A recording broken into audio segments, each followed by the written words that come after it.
Shalom Nation. Wah, senang sekali bisa bertemu kembali di ibadah online minggu ini.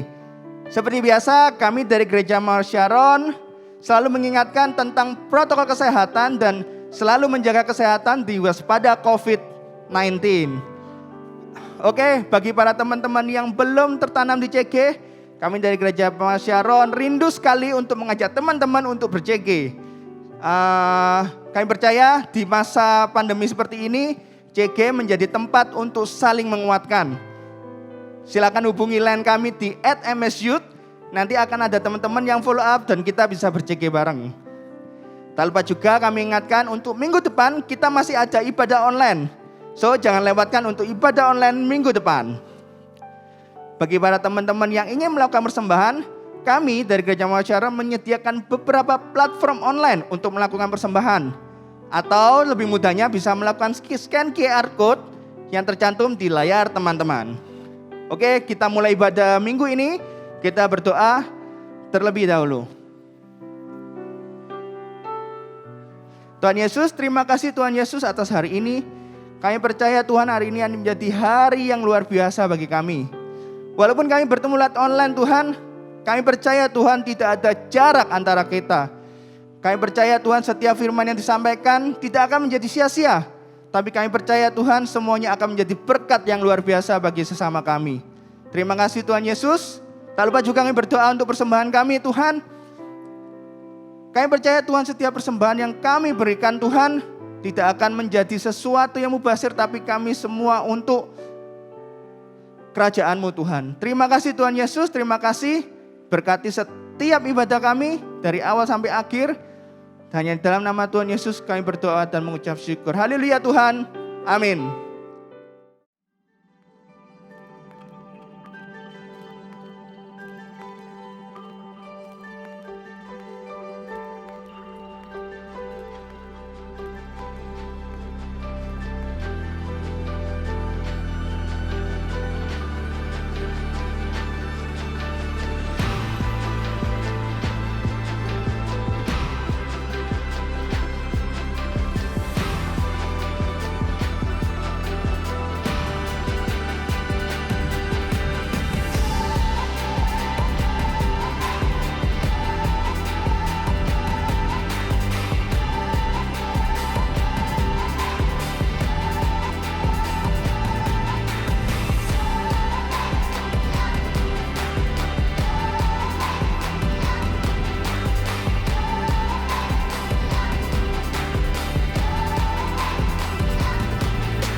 berikanku kemuliaan,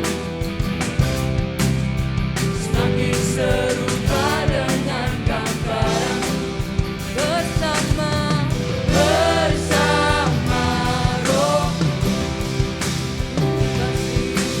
Ku pasti menang. Nyanyikan bersama-sama.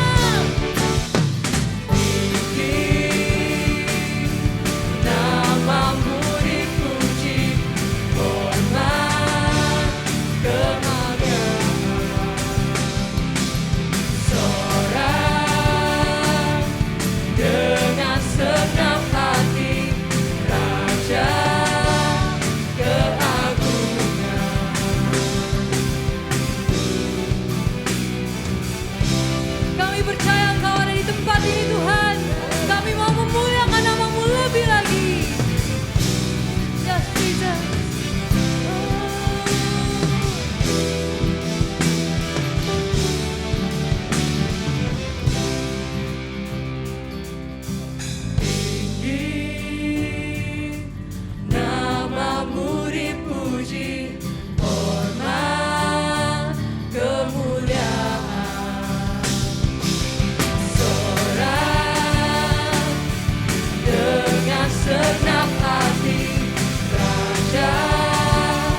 siapa ku takut, karena Kaulah perisai dan kuat. Dengan iman katakan, bila Kau di sisiku, pada siapa ku takut, karena Kaulah perisai dan kuat. Lebih lagi katakan, bila Kau di sisiku, pada siapa ku takut, karena Kaulah perisai dan kuatku. Bila Kau di sisiku, pada siapa, karena Kau Tuhan.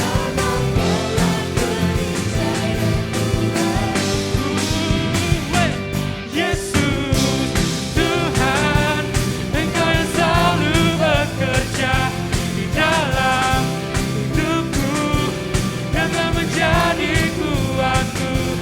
Sekarang kami memuji-Mu Tuhan. Sekali lagi dengan dahsyat katakan,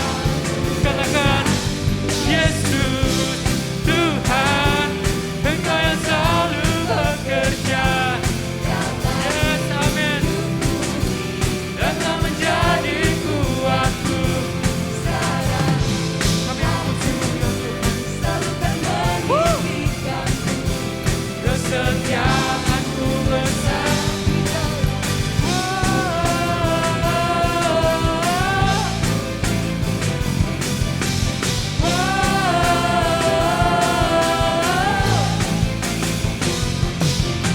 Berikan sorak-sorai Indonesia bagi Tuhan kita. Jesus.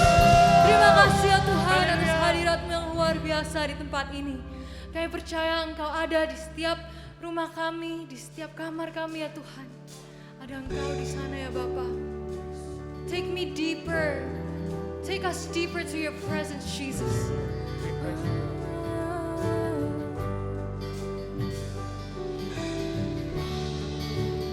Bawa kami lebih lagi Tuhan.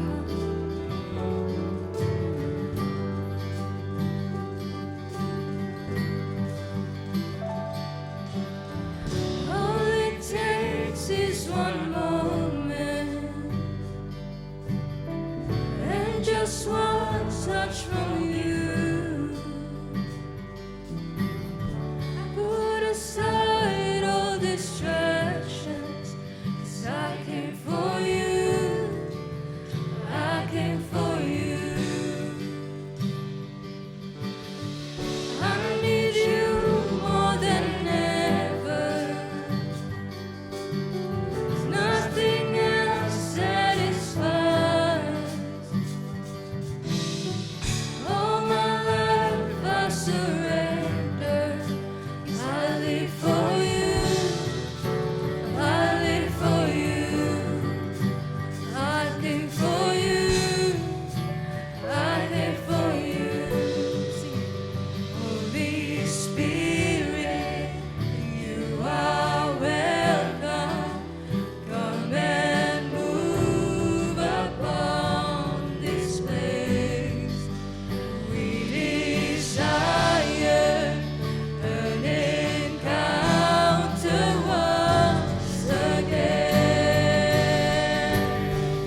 this place.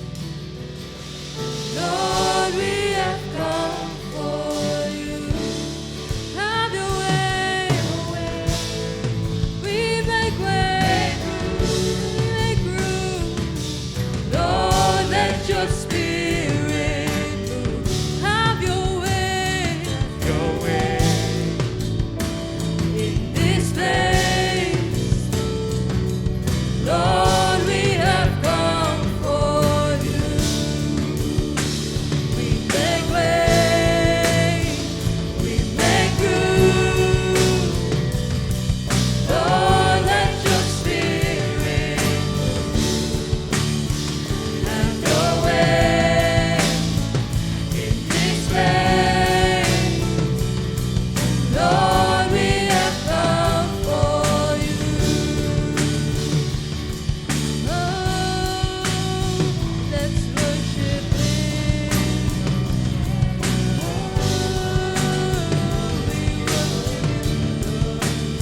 Sambadia, naikkan pujian hanya untuk Raja.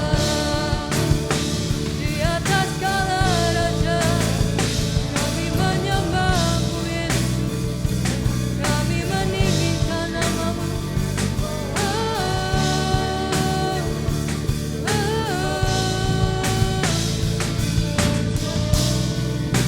Yes, Jesus.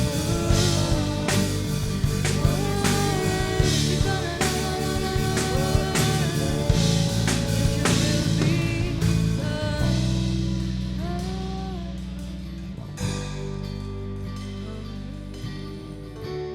Holy Spirit, you are here.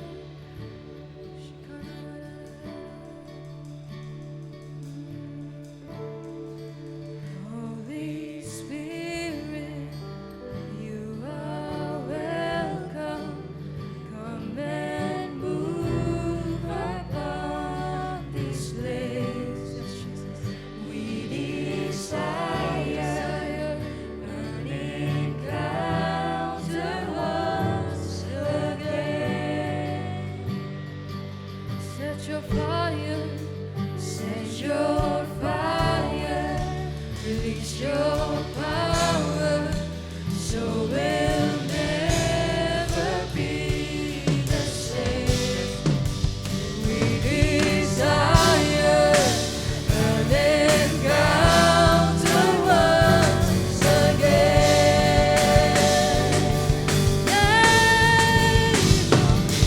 Spirit, You are welcome. Come and move upon this place. Desire an encounter once again.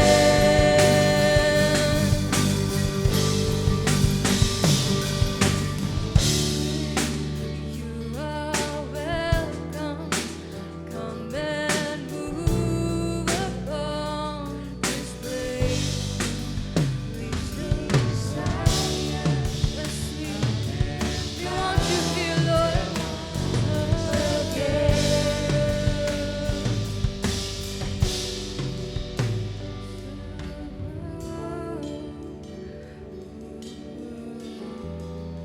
We desire your presence.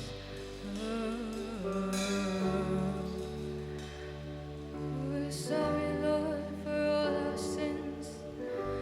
Oh, let us come to you.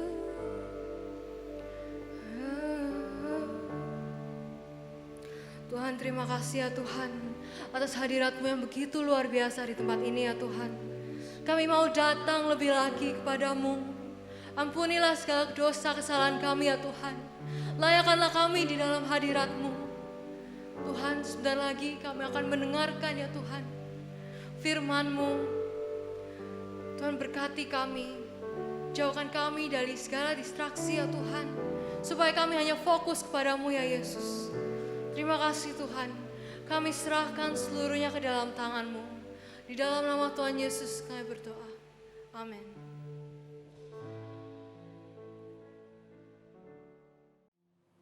Shalom Nation Teens, gimana nih kabar kalian hari-hari ini? Kita semua tahu bahwa hari-hari ini memanglah tidak mudah. Tetapi percayalah, di dalam Kristus pasti ada pengharapan. Lagi pula, kita nggak sendirian kok dalam menghadapi ini. So, kita pasti bisa menghadapinya bersama-sama. Nah, karena tak kenal maka tak sayang, perkenalkan, nama saya Aileen Delicia. Saya salah satu JG Leaders di GMS Youth. Nah, hari ini tema kita adalah Overcomer. Kira-kira apa sih yang bisa kita lakukan selama hari-hari ini? Apa yang bisa kita terapkan dalam kegiatan kita sehari-hari? Nah, kita mau belajar dari Yosua. Karena itu, siapkan Alkitab kita mau lihat ya, kita mau buka di Yosua 1, ayat 1 sampai ayat 2. Aku bacakan ya. Sesudah Musa, hamba Tuhan itu mati, berfirmanlah Tuhan kepada Yosua bin Nun, abdi Musa itu, demikian. Hambaku Musa telah mati, sebab itu bersiaplah sekarang, seberangilah sungai Yordan ini, engkau dan seluruh bangsa ini menuju negeri yang akan kuberikan kepada mereka, kepada orang Israel itu. Nah, pada zaman-zaman sekarang ini, situasi seperti ini, kita memang terbatas sekali. Kita melakukan semua kegiatan kita di dalam rumah, dengan banyaknya tugas yang menumpuk. Setelah itu juga kita terbatas untuk kita bisa connect dengan orang secara real. Itu membuat kita jadi capek dan bosan. Ya, kita semua tahu lah ya, kita pasti ada momen-momen di mana kita itu jadi tidak semangat untuk melakukan aktivitas kita sehari-hari. Setelah itu, karena kita tidak semangat, akhirnya kita jadi kurang semangat. Kita kurang produktif atau kita lebih bermalas-malasan dalam mengerjakan aktivitas kita sehari-hari, mengerjakan PR sekolah, kita les, atau kita mau melakukan tanggung jawab kita jadi lebih bermalas-malasan dan tidak produktif. Nah, dari firman ini dijelaskan bahwa segala sesuatu yang sedang terjadi atau yang sudah terjadi dalam kehidupan kita, yang sifatnya itu tidak enak atau tidak nyaman, itu bukanlah ending dari segalanya. Justru malahan Tuhan berkata kepada Yosua untuk Yosua bergerak, bersiaplah sekarang dan seberangilah. Itu berarti Tuhan menginginkan untuk Yosua itu moving, untuk bergerak, untuk melakukan sesuatu. Nggak cuma stay dalam keadaan itu saja. Karena waktu Musa meninggal, otomatis semua orang Israel berduka. Dan Yosua sendiri pun juga merasakan kesedihan yang sama. Tapi Tuhan nggak menyuruh Yosua untuk stay dalam keadaan tersebut. Tuhan malah memerintahkan Yosua untuk, ayo, come on, bersiaplah sekarang dan seberangilah. Itu berarti ada action yang dilakukan oleh Yosua. Nggak stay dalam keadaan itu saja. Nah, kira-kira apa sih action yang dilakukan Yosua waktu Tuhan memerintahkan dia untuk bergerak, untuk moving? Yang pertama adalah kita buka di Yosua pasal 3, di ayat yang pertama. Kita baca ya. Yosua bangun pagi-pagi, lalu ia dan semua orang Israel berangkat dari Sitim dan sampailah mereka ke sungai Yordan. Maka bermalamlah mereka di sana sebelum menyeberang. Hal pertama yang dilakukan Yosua adalah rajin. Saya ulangi sekali lagi ya. Hal pertama yang dilakukan Yosua adalah rajin. Nah, salah satu cara yang bisa kita lakukan untuk kita bisa rajin dan kita produktif adalah bangun pagi. Seperti yang Yosua lakukan ini. Seberapa banyak sih dari kita yang kita itu masih susah sekali dibangunin sama orang tua. Kalau mau sekolah atau mau ada kegiatan di pagi hari, itu kayak kita tuh drama banget rasanya. Mau bangun pagi kayak, aduh aku gak mau sekolah, aku gak mau bangun pagi, ini udah capek melelahkan. Terus kita juga grumpy, kita jadi nggak kita uring-uringan, mood kita nggak kebangun karena bangun pagi aja. Nah, teman-teman, memang bangun pagi itu tidak menyenangkan. Tetapi suka tidak suka, bangun pagi itu adalah bagian dari tanggung jawab kita saat kita bersekolah. Memang kalau semisalnya kita sedang liburan, it's okay lah, nggak apa-apa untuk kita bangun lebih siang daripada sebelumnya. Tapi kalau semisalnya kita bersekolah, berarti kita memiliki tanggung jawab. Salah satunya itu adalah bangun pagi. Jadi teman-teman, siapa sih dari kita yang masih susah untuk kita bangun pagi? Nah, mulai dari sekarang kita belajar ya, untuk kita bisa punyai kesadaran itu dan kita bisa mempraktekkannya. Karena di dalam Lukas 16 ayat 10 dijelaskan, barang siapa setia dalam perkara-perkara kecil, ia setia juga dalam perkara-perkara besar. Dan barang siapa tidak benar dalam perkara-perkara kecil, ia tidak benar juga dalam perkara-perkara besar.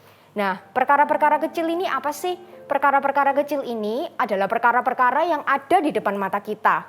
Perkara-perkara yang sifatnya sangat mudah untuk kita gapai dan kita bisa lakukan dalam kehidupan kita.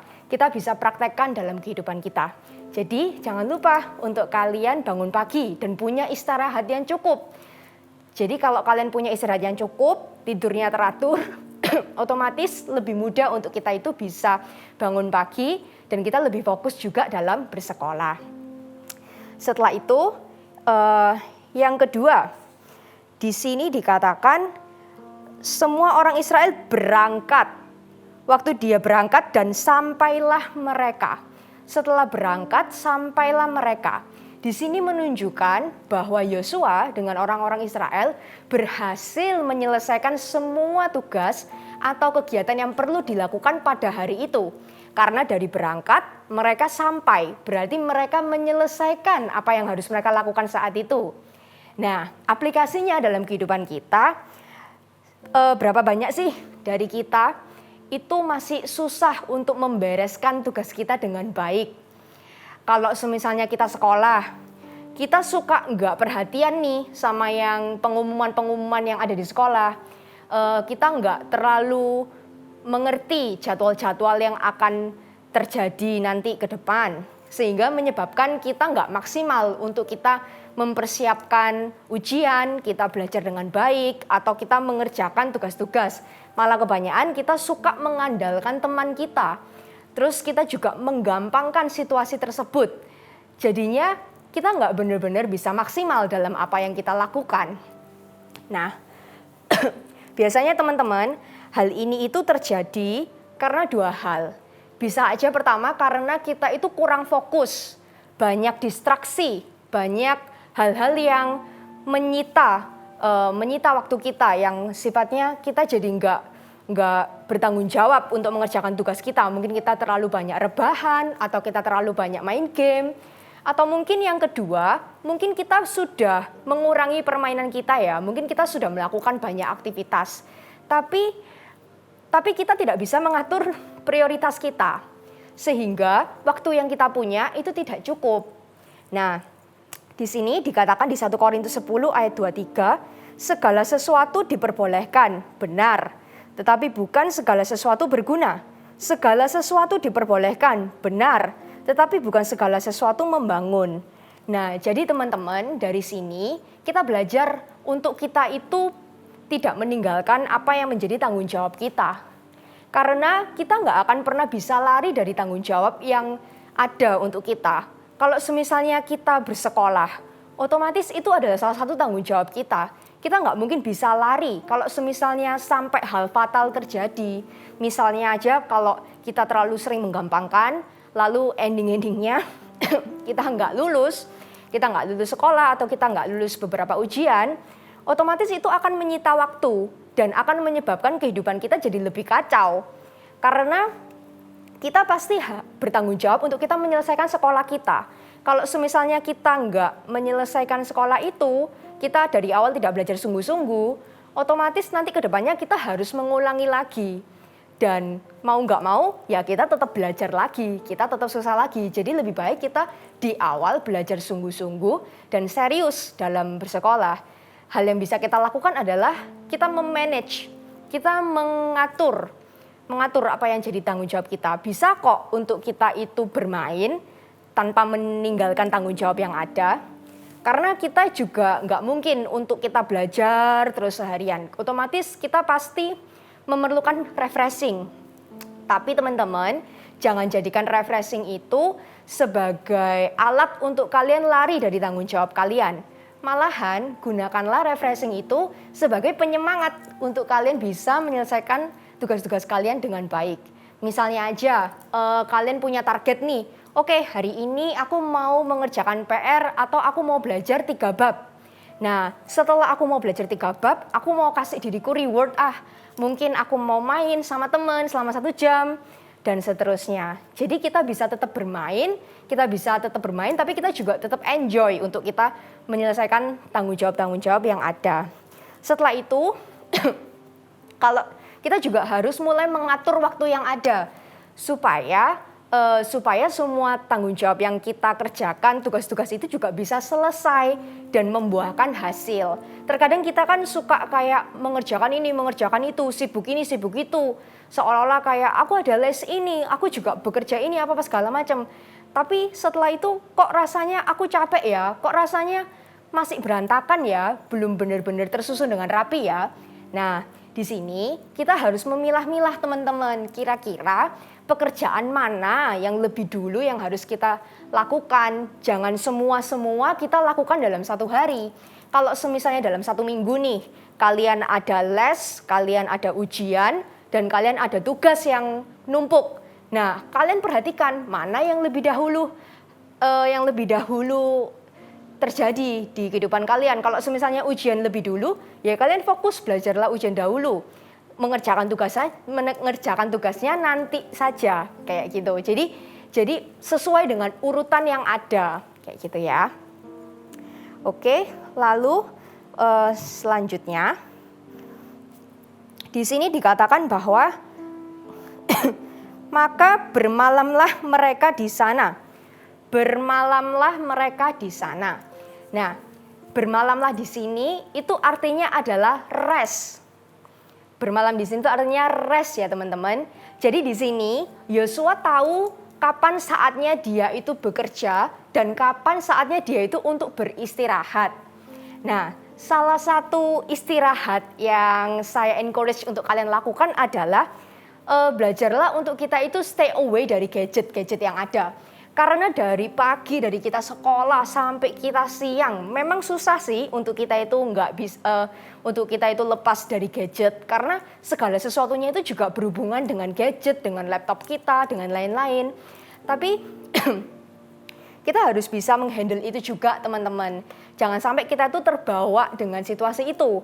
Jadi mulailah gantikanlah gadget-gadget yang ada dengan kalian itu connect dengan orang-orang di rumah kalian. Karena gini ya, kita itu kan manusia makhluk sosial, otomatis kita itu perlu koneksi dalam menjalani hidup ini.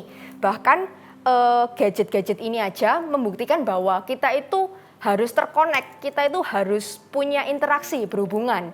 Nah, hubungan yang kita punya dengan orang-orang di sekitar kita yang real sifatnya itu tidak bisa digantikan dengan gadget yang kita punya. Jadi, waktu kita berinteraksi dengan orang-orang di sekeliling kita, orang-orang di rumah kita, itu sebenarnya kita sudah melakukan kebaikan untuk orang tersebut dan untuk diri kita sendiri. Coba deh teman-teman, kalau misalnya kita itu mulai approach our family dengan mungkin kita punya quality time sama mereka, mungkin kayak kita bantu-bantu mereka bareng, kita masak bareng, kita eksperimen bareng sama mereka, itu pasti akan memberikan kita lebih something yang buat kita itu jadi lebih up, jadi lebih bright, jadi lebih fun kayak gitu yang ada dalam diri kita. Karena kalau misalnya kita cuma berpatok pada gadget, itu tanpa tidak disadari, kita pasti jadi grumpy, jadi lebih gampang kayak kesepian, merasa nggak enak, dan lain-lain. Jadi usahakanlah untuk kita itu approach our family dan punya quality time sama orang-orang di sekeliling kita. Lalu yang kedua, yang bisa kita lakukan juga adalah mungkin di waktu me time kita bisa mulai upgrade skill-skill yang kita punya. Atau kita cari hal-hal baru. Kita mulai explore apa sih yang aku bisa lakukan kayak gitu ya, yang sifatnya untuk menambah skill kepada diri kita sendiri. Mungkin kita bisa main musik, mungkin kita bisa gambar, mungkin kita bisa main atau kita melakukan hal-hal lain yang yang memang itu sesuai dengan hobi kita, melatih hobi kita kayak gitu ya, melatih talent-talent kita. Nah, setelah itu juga hal terakhir yang harus kita perhatikan adalah usahakanlah dalam satu hari itu lebih dari segalanya, lebih dari setiap koneksi yang kita jalin dari diri kita sendiri, untuk orang-orang di sekitar kita maupun tanggung jawab yang kita ambil. Jangan lupa untuk kita itu connect juga dengan Tuhan. Nah, jangan tinggalkan saat teduh kalian atau waktu-waktu devo kalian dengan Tuhan. Perhatikanlah itu. Jangan berpatok kepada liturgi ya teman-teman. Jangan berpikiran bahwa kalau aku saat teduh nanti aku wajib untuk 1 hari di kamar seharian atau 1 jam atau 2 jam. Jangan berpatok kepada itu ya teman-teman. Yang penting kalian benar-benar persiapkan hati kalian dan kalian benar-benar datang ke Tuhan itu dengan hati gitu. Dengan hati yang memang kalian bawa, kalian buka diri. Kalian bisa sharing ke Tuhan apapun yang kalian rasakan. Karena Tuhan itu mengkehendaki hati kita.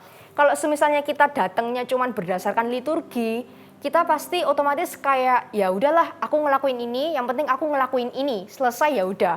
Lain kalau misalnya kita pakai hati teman-teman. Meskipun kita cuma 15 menit atau kita cuma 10 menit, tapi kalau itu benar-benar dari keinginan hati kita, kalau kita benar-benar sungguh-sungguh untuk Tuhan, oke, aku datang di sini. Hari ini aku ngalami something yang berat dan lain-lain. Itu akan lebih real dalam kita menjalin sebuah hubungan kayak gitu. Karena untuk kita bisa bertahan sampai saat ini, untuk kita bisa menjalani kehidupan kita hari-hari ke depan ini dengan baik, kita itu tetap perlu Tuhan teman-teman. Kita tetap perlu Tuhan. Karena kita nggak tahu kan kondisi sekitar kita ini seolah-olah kok tidak memberikan sesuatu yang baik ya. Terus mungkin kalian juga bertanya-tanya, apakah mungkin kalau semisalnya, apakah berguna kalau semisalnya aku itu tetap bertahan dalam kondisi seperti ini? Kalau aku tetap rajin belajar, apakah nanti juga akan terpakai? Kalau semisalnya aku mau target untuk aku dapat beasiswa di sekolah berikutnya, apakah itu masih bisa? Dan lain-lain. Teman-teman, dalam kondisi seperti ini, kalian jangan kendor semangatnya. Tetaplah kita itu seperti yang Roma 12 ayat 11 katakan, janganlah hendaknya kerajinanmu kendor, biarlah rohmu menyala-nyala dan layanilah Tuhan. Tetap lakukan apa yang harus kalian lakukan aktivitas saat ini. Kalau kalian punya target-target tertentu, misalnya kalau kalian mau lomba, kalian tetaplah berlatih dengan semaksimal mungkin. Meskipun kalian nggak tahu nanti ke depannya bakalan diadakan atau enggak lombanya, atau kalian bakalan ikut atau tidak olimpiadenya. Tapi yang pasti tetaplah kalian belajar dan tetaplah lakukan apa yang menjadi kewajiban kalian saat ini dengan maksimal mungkin. Jangan kendor. Nah, untuk kita bisa tahu hal-hal kayak gini, untuk kita bisa punya pengharapan seperti ini, nggak mungkin kita itu berdasarkan dari dalam diri kita sendiri. Karena kalau berdasarkan pada diri kita sendiri, otomatis ya kita langsung melihat keadaan sekitar kita. Kita melihat nggak mungkin lah, ngapain aku belajar susah-susah. Toh ya nggak tentu bisa terjadi ke depan dan lain-lain. Kita nggak tahu segalanya teman-teman. Karena itu kita perlu Tuhan, kita perlu baca firman Tuhan. Kita perlu memasukkan sesuatu yang kita itu nggak tahu. Waktu kita belajar firman Tuhan, waktu kita baca firman Tuhan, waktu kita merenungkan firman Tuhan, kalian baca aja lah di Perjanjian Baru, Galatia, Roma, dan lain-lain, Filipi, Kolose, semuanya. Itu semua cukup jelas kok kata-katanya. Kalian pasti bisa memahami dan praktekkan dalam kehidupan kalian. Waktu kita belajar, waktu kita benar-benar merenungkan firman Tuhan, kita itu jadi tahu apa yang harus kita lakukan saat ini. Dan kita itu nggak berpatok dengan keadaan sekitar kita. Dan kita juga nggak akan digoyangkan. Jadi teman-teman, untuk semua hal yang kalian alami, kalian mengalami kesusahan ini, kesusahan itu, kalian mengalami kesedihan, datanglah ke Tuhan dan sharinglah segala sesuatu yang kalian rasakan kepada Dia. Oke, dan jangan keraskan hati kalian. Kalau kalian didorong untuk aku mau baca aku mau dengerin sermon, aku mau baca Alkitab lebih lagi, atau aku mau nyembah Tuhan, ya udah lakukanlah itu. Karena memang sih kita itu nggak bisa cuman melakukan segala sesuatu itu berdasarkan feeling. Tapi yang pasti, kalian datang ke Tuhan dengan hati, dan kalian ada action yang kalian lakukan untuk datang ke Tuhan, untuk benar-benar bersekutu dengan Dia. Oke? Terakhir di Matius 7 ayat 24-25, setiap orang yang mendengar perkataanku ini dan melakukannya, ia sama dengan orang yang bijaksana yang mendirikan rumahnya di atas batu. Kemudian turunlah hujan dan datanglah banjir, lalu angin melanda rumah itu, tetapi rumah itu tidak rubuh sebab didirikan di atas batu. Oke teman-teman, jadi di sini firman Tuhan jelas sekali. Semua yang sudah saya bagikan ini, itu nggak mungkin bisa terjadi kalau tanpa ketaatan kita, tanpa kita mau melangkah. Tapi saat kita taat dan saat kita mau melangkah, di situ baru kita bisa merasakan dampaknya sendiri. Memang langkah pertama itu nggak mudah, tapi percayalah nanti di endingnya itu akan memberikan sesuatu hasil yang sangat memuaskan untuk diri kalian sendiri, yang kalian bisa rasakan. Oke, hari ini saya sudah selesai. Kita tutup dalam doa ya teman-teman. Tuhan Yesus, terima kasih untuk hari ini Tuhan. Aku berdoa untuk setiap anak-anak di sini Tuhan, sehingga kami semuanya bisa menjadi anak yang rajin, kami menjadi anak yang bertanggung jawab untuk setiap pekerjaan kami Tuhan, dan Engkau selalu ada di dalam setiap kondisi dalam kehidupan kami Tuhan. Ajari kami Roh Kudus untuk kami bisa memiliki hubungan yang intim dengan Engkau Tuhan, dengan cara kami masing-masing Tuhan, karena Engkau menciptakan kami semua unik Tuhan, dan gak ada yang sama Roh Kudus. Kami percaya Tuhan setiap firman yang dibagikan itu akan mengerjakan apa yang menjadi kehendak-Mu Tuhan, dan firman itu adalah pedang bermata dua Tuhan, yang sanggup untuk membedakan pikiran dan hati mereka Tuhan. Kau sendiri yang bekerja dalam mereka Roh Kudus, urapi kami Tuhan untuk kami bisa melakukan kehendak-Mu Bapa. Kami menerima kasih-Mu Tuhan dan kami mengasihi Engkau Bapa. Haleluya, amin. Nah teman-teman, jangan buru-buru nih, karena sebentar lagi kalian akan mendengarkan kesaksian yang akan diberikan oleh teman kita. So, check this out. Halo semuanya, kenalin namaku Axel, aku sekarang umur 23 tahun. Aku aslinya dari Jogja, tapi sekarang aku di Surabaya untuk ngerantau dan bekerja. Hari ini aku mau cerita tentang pengalamanku dulu waktu aku masih sekolah di sekolah dasar. Jadi aku tuh punya satu kakak cowok dan punya satu adik cewek, dan kita bertiga itu lahir dan besar di Jogja. Nah jadi kita kayak bertumbuh di Jogja, terus sampai pada satu waktu aku harus masuk ke sekolah dasar. Itu pengalaman yang menurutku sangat mengasyikkan di sekolah dasar, terutama kelas 1-3, di mana kayak aku ngerasa sekolah itu masih main-main, kayak nggak serius, terus habis itu kerjaan di sekolah itu cuma ketemu teman, ketawa ke TV, dan segala macam. Nah, pada masa itu aku tuh bukan anak yang spesial gitu. Aku bukan anak yang paling pintar di kelas, aku juga bukan anak yang paling bodoh di kelas, aku bukan anak yang paling bertalenta di sekolah. Nah, jadi kayak ya di tengah-tengah gitulah. Sedangkan kokoku itu sekolah di SD yang sama kayak aku juga, dan dia itu dari kelas 1 tuh udah ranking 1 atau ranking 2. Jadi kayak dia tuh kayak pinter gitu. Dan karena sekolah di SD yang sama dan SD-nya juga bukan SD yang besar, itu jadi kayak guru-guru tuh kenal sama kokoku dan kenal sama aku juga. Nah, suatu waktu mau nggak mau aku harus naik dari kelas 3 ke kelas 4. Nah, di situ baru pandanganku tuh cukup berubah. Karena kalau di Jogja itu dulu nilai kelas 4, 5, 6 di SD itu menentukan SMP favorit mana yang bisa kita pilih. Jadi kalau nilaimu nggak terlalu bagus, kamu nggak bisa masuk ke SMP favorit di Jogja. Nah, karena aku pengen masuk ke SMP favorit, pasti kayak akhirnya aku berubah pikiran bahwa mulai kelas 4 ini aku harus belajar, aku harus nilaiku diperbaiki dan segala macam. Nah, tapi karena kokoku dari dulu udah pinter, kayak itu jadi sebuah tekanan yang besar gitu buat aku. Ya mungkin buat banyak orang itu bukan hal yang berat, itu hal yang sepele gitu. Tapi entah kenapa pada saat itu jadi sesuatu masalah yang cukup besar dalam kehidupanku gitu. Dan sampai pada akhirnya, karena aku ngerasa aku nggak bisa sepinter kokoku tuh, aku nyari keren dengan cara yang lain. Aku nyari keren dengan cara sok-sokan jajanin temanku di kantin. Aku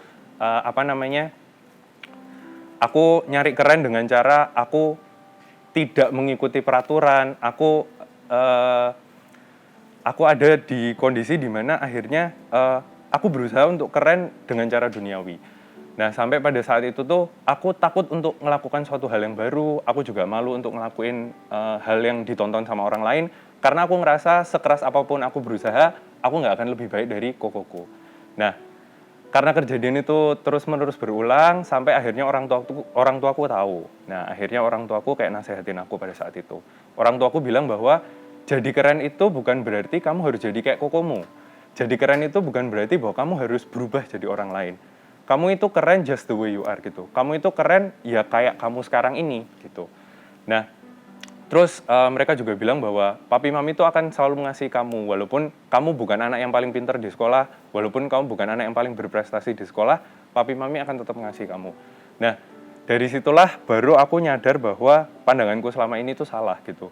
Bahwa kondisiku terlahir kedua setelah kokoku, bahwa kondisiku di mana kokoku dulu di SD lebih pintar dari aku, ya kalau dibandingin sekarang mungkin ya bisa sama lah gitu pintarnya. Nah, tapi pada saat itu kayak aku ngerasa jauh di bawahnya dia, itu cara pandang yang salah. Nah, semenjak saat itu baru aku ngerasa bahwa aku mulai berubah gitu. Aku harus merubah cara pandangku dan dari situ aku mulai bisa untuk ngambil tanggung jawab gitu. Aku mulai berusaha untuk mengikuti proses yang ada. Walaupun berat gitu, dari kelas 3 yang nggak pernah belajar, terus tiba-tiba kelas 4 kayak harus ngejar materi yang banyak gitu kan. Itu bukan hal yang mudah gitu. Tapi aku berusaha untuk mencintai prosesnya itu. Dan ternyata puji Tuhannya, Tuhan nggak pernah mengkhianati proses. Dan aku bisa lulus dengan nilai yang sangat memuaskan. Bahkan aku masuk ke salah satu SMP terbaik lah di Jogja. Nah, mungkin dari cerita singkat ini aku mau nyampein bahwa kadang kondisi yang kita alami itu bukan kondisi yang enak. Mungkin buat orang lain itu masalah sepele, tapi buat kita entah kenapa itu jadi kondisi yang nggak enak. Itu juga bisa jadi kondisi yang membuat kita terbeban, buat menjadi kondisi yang buat kita itu nggak bisa maju. Tapi kita nggak boleh bersembunyi di kondisi itu. Kita nggak boleh bersembunyi bahwa itu dijadikan excuse gitu. Aku loh nggak bisa lebih pintar dari kokoku. Aku loh nggak bisa kayak gini karena ini. Aku loh nggak bisa ini kayak gini. Nah, tapi justru dengan kondisi-kondisi seperti itu, percayalah bahwa Tuhan mengizinkan kondisi itu terjadi dalam kehidupan kita. Dan cara ngelihatnya adalah kondisi itu justru ada untuk mendorong kita maju. Nah, caranya gimana untuk kita maju? Kita ambil tanggung jawab untuk mencintai prosesnya. Kita ambil tanggung jawab untuk berproses bersama Tuhan. Karena percayalah kalau kita berprosesnya sama Tuhan, hasilnya itu nggak akan mengkhianati. Ya mungkin itu aja sharing singkat dari aku, semoga bisa memberkati dan menginspirasi semuanya. Terima kasih. Hai guys, gimana ibadah hari ini? Belajar sesuatu? Dan hari ini saya berdoa, biarkan setiap firman bisa menuntun kita semakin untuk mengenal Yesus lebih lagi dan lebih lagi. Biarkan setiap firman hari ini bisa membawa setiap kita semua untuk mengenal pribadi Yesus lebih dalam dan lebih dalam lagi setiap harinya kehidupan kita. Sebelum kita selesai untuk ibadah hari ini, mari kita berdoa. Buat setiap teman-teman kita yang mungkin lagi sakit, mari kita berdoa semuanya, dimanapun kalian berada. Hari ini Tuhan aku berdoa Tuhan, di dalam nama Tuhan Yesus Kristus Tuhan. Hari ini Tuhan, aku berdoa buat setiap teman-teman kami yang mungkin lagi sakit hari ini, yang kena COVID Tuhan, sakit apapun Tuhan. Hari ini aku berdoa, di dalam nama Tuhan Yesus Kristus, Engkau pulihkan setiap mereka, Engkau jamah setiap mereka Tuhan. Tuhan, Engkau adalah dokter, sembuhkan setiap mereka. Berikan sukacita, berikan damai sejahtera dalam setiap kehidupan mereka, Tuhan. Jamah setiap sakit penyakit, dan aku katakan sembuh di dalam nama Tuhan Yesus Kristus dimanapun mereka berada, Tuhan. Engkau jagai setiap mereka, Engkau sertai setiap mereka. Haleluya, amin. Dan hari ini mari kita doa berkat. Terimalah berkat dari Allah Bapa Surgawi buat setiap kalian semua. Tuhan mengasihi hidupmu, Tuhan sangat cinta akan engkau dimanapun kalian berada. Dan Roh Kudus yang selalu menjaga setiap kalian semua dimanapun kalian berada. Terimalah di dalam nama Tuhan Yesus Kristus. Haleluya. Amin.